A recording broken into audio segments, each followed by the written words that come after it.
I coined my own definition of success in 1934 when I was teaching at a high school in South Bend, Indiana, being a little bit disappointed and delusioned perhaps by the way parents of the youngsters in my English classes expected their youngsters to get an A or B. They thought a C was all right for the neighbor's children because the neighbor's children are all average.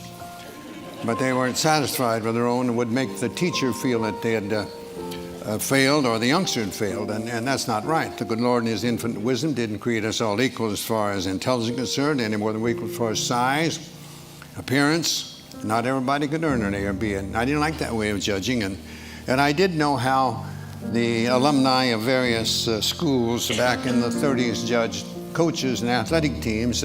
If you won them all, you were considered to be reasonably successful. Not completely, because I found out we had a number of years at UCLA where we didn't lose a game, but it seemed that we didn't win each individual game by the margin that some of our alumni had predicted, and quite frequently I really felt that they had backed up their predictions in a more materialistic manner. But I was true back in the 30s, so I understood that. But I didn't like it. I didn't agree with it, and I wanted to come up with something that I hope could make me a better teacher and give the youngsters under my supervision, whether it be in athletics or in the English classroom, something to which to aspire other than just a higher mark in the classroom or more points in some athletic contest. And I thought about that for quite a spell, and I wanted to come up with my own definition. I thought that might help.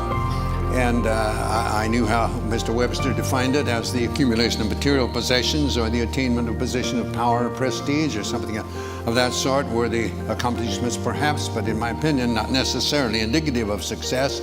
So I wanted to come up with something of my own. And I recalled I was raised on a small farm in southern Indiana, and Dad tried to teach me and my brothers that you should never try to be better than someone else. I'm sure at the time he did that. It didn't. Well, somewhere, I guess, in the hidden recesses of the mind, it popped out years. If you make the effort, do the best of what you're capable of, trying to improve the situation that exists for you, I think that's success, and I don't think others can judge that. I think it's like character and reputation.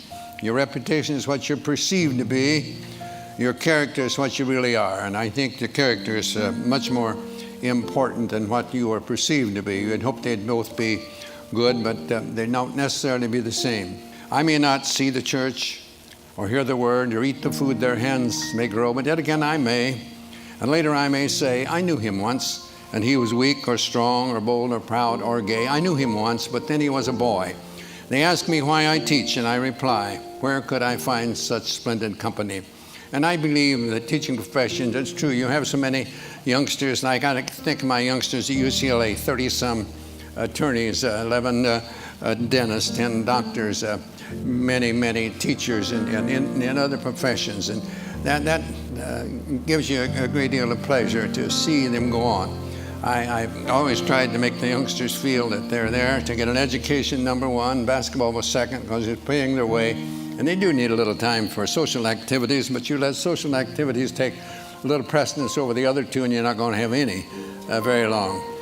Practically all the time. I'd learned these prior to coming to UCLA, and I decided they were very important. One was never be late. Never be late.